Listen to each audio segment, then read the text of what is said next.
Confident and drunk with victory, Raelor and Nahag retreated once again to their orbital fortress. There, amidst even greater destruction than before, they found their brother Abktur. He was covered in numerous recent wounds, which he had received during the final of the last attacks by the Sidnadian fleet. However, despite being battered and stunned, he waited patiently. Our three overlords then knew that the time for the long-awaited union of the three had finally come. Meanwhile, small groups of Terran survivors still fought desperately in remote and inaccessible strongholds throughout the planet. Without a unified leadership, they would soon succumb, but in some secluded place among the mountains in the northwest of Nuralldin, an unexpected figure would appear.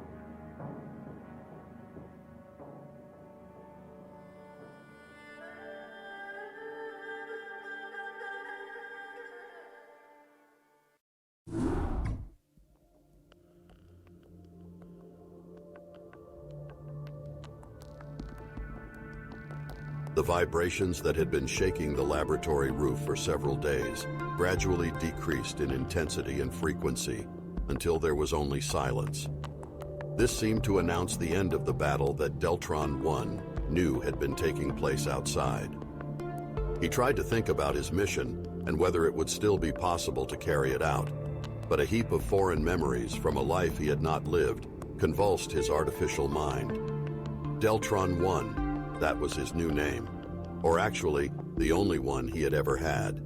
It was hard to believe, but he knew it was true.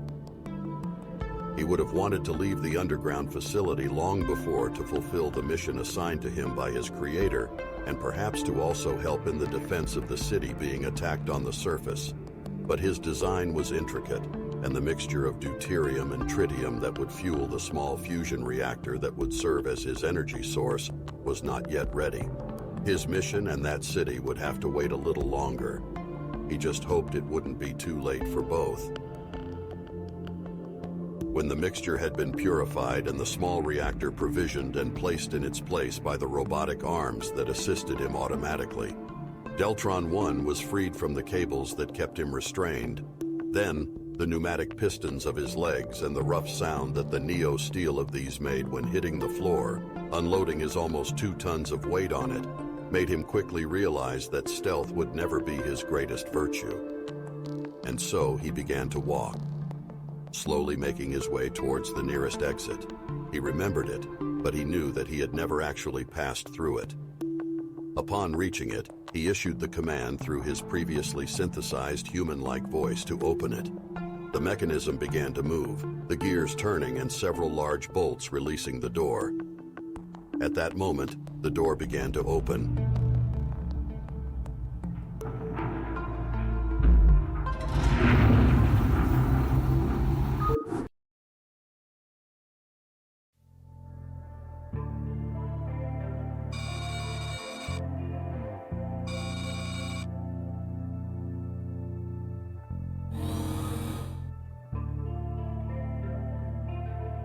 The change from an organic body to a robotic body cannot be a pleasant experience for any form of consciousness. However, what matters is not the container, but the content.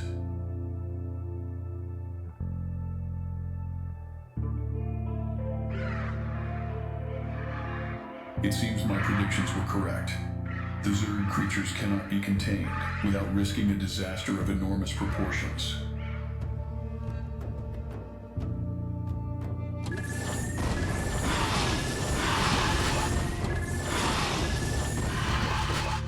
Maleficent and pathetical creatures. Let's see if anyone is still alive in this doomed place.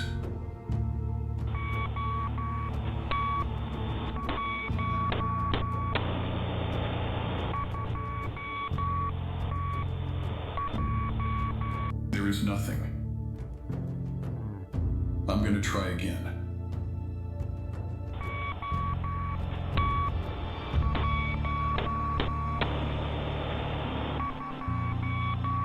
I have found something. To everyone who receives this is Lieutenant Helen Gallagher, transmitting from Clavius Naval Outpost.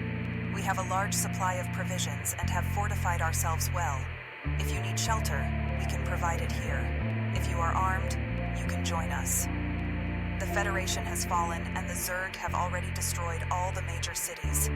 There is no one going for you, but if you make it here, I can't promise you that I'll get you out of this planet alive, but I promise you to try. Hurry up. To everyone who receives this is Lieutenant Helen. After all, it seems that there is still hope.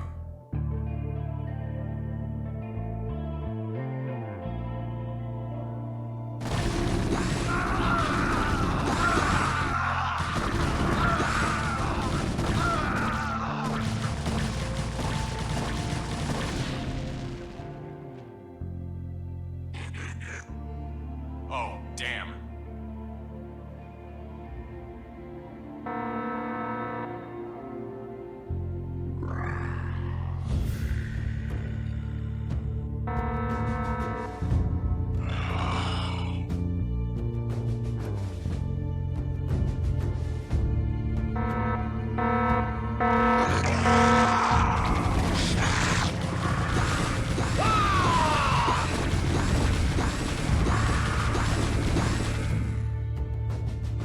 There are coming more.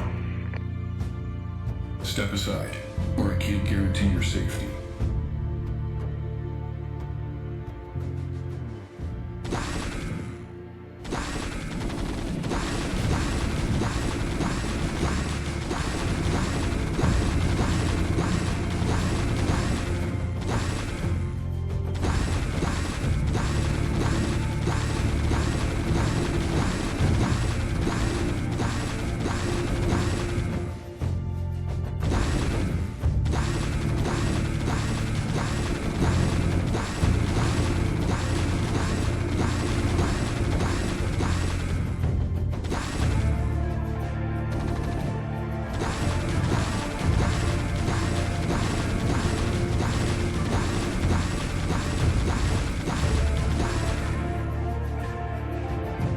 What had I told you? Sorry, sir. I didn't want to act like a coward again. That was incredible. Who are you? That's not important anymore.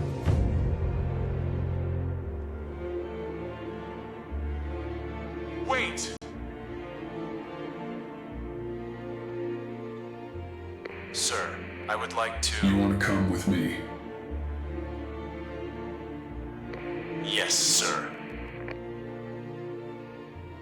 So what are you waiting for?